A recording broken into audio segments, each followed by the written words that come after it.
काव्य पूर्वा 389 उपासनीय को आदि महादेव की विद्या का उल्लेख।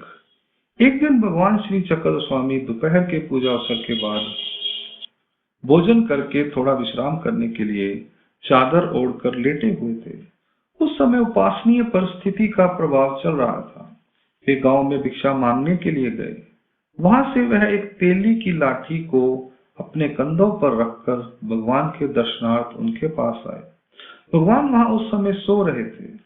उस समय उस स्थिति के आवेश में वे भगवान के ऊपर लाठी से प्रहार करने लगे।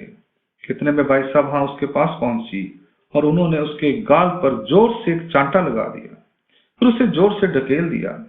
तब उसके हाथ की लाठी दूसरी तरफ जा गिरी।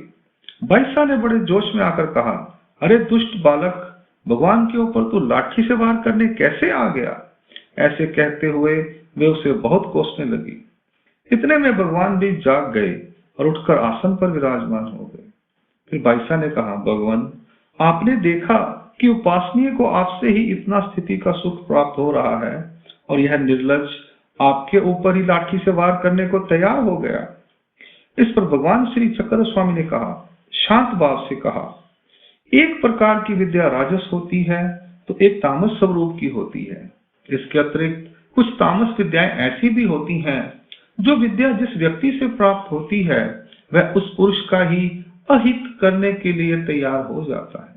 उसकी बुद्धि पर उसके तमोगुण का प्रभाव हो जाता है और गुस्से में उसके होश उड़ जाते हैं। इस पर बाईसा ने उत्सुकतावश पूछा, भगवान, यह कैसे? इस पर भगवान श्री चक्र स्वामी ने कहा, माता, इस विद्या का नाम आदि महादेव विद्या है। आदि महादेव नाम के एक नाथपंथी महात्मा थे। उनसे यह विद्या लोगों को प्राप्त होती थी, इसलिए इसे आदि महादेव की विद्या कहा जाने लगा।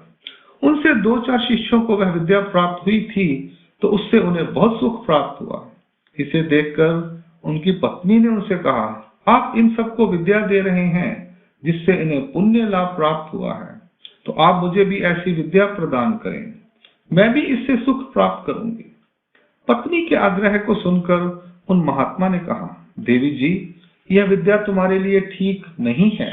यह विद्या यदि तुम्हें हमसे प्राप्त हो गई तो फिर तुम हमारा ही बुरा करने पर तुल जाओगे, इसलिए तुम इस विद्या प्राप्ति का आग्रह छोड़ दो, यह तुम्हारे लिए ठीक नहीं होगा। पर स्त्री का हठ मनुष्य को कभी कभी विवश कर देता है। बार बार हठ करने पर उन्हें वह विद्या अपनी पत्नी को देनी पड़ी। जब उनकी पत्नी को वह विद्या प्राप्त हो गई तो उस स्थिति के सुख में उसने विकराल रूप धारण कर लिया। वह हाथ में लाठी लेकर उन्हें मारने के लिए दौड़ी। फिर उन महात्मा ने उसे अपने शरीर में प्राण वायु के आवेश में ही उसके शरीर के मांस रक्त को खा पी लिया। वे महात्मा विदेही पुरुष थे। अपनी आत्मा को शरीर से अलग करने की कला का उन्हें ज्ञान था। जब उनकी पत्नी होश में आई तो वह वहीं बैठकर विलाप करने लगी, अपने पति को याद कर दुख करने लगी। उसे रोते हुए देखकर उन महात्मा ने अपनी अशरीरी वाणी में कहा, तुम्हें हमने पहले ही कहा था कि तुम इस विद्या को प्राप्त करने का आग्रह मत करो, पर तुमने हमारी बात को माना नहीं। तब उनकी पत्नी ने कहा, मैं तो तुम्हारे अभाव में यहाँ जी भी नहीं सकती, अब मैं क्या करूं? आप कोई उपाय बताएं, अन्यथा मैं भी अपने प्राण त्याग दूंगी। इस पर उन महात्मा ने कहा कि उनके शरीर की जो हड्डियां हैं उन्हें अपने अपने स्थान पर व्यवस्थित रूप से रख दो, तो वह उस देह को पुनः जीवित कर लेंगे। फिर उसने वैसे ही उन्हें लगा दिया तो उन्होंने विद्या के सामर्थ्य से उस शरीर को पुनः स्वीकार कर लिया। फिर भगवान ने कहा, माता, ऐसी एक प्रकार की तामस विद्या होती है। लीला का हेतु। वह आदि महादेव महात्मा देवता का बहिर्याग साधक था, अंतर्यागी नहीं। मंत्र के सामर्थ्य से उस विद्या की स्थिति में आवेश उत्पन्न होता है। उसमें उसे होश नहीं रहती, बुद्धि काम नहीं करती।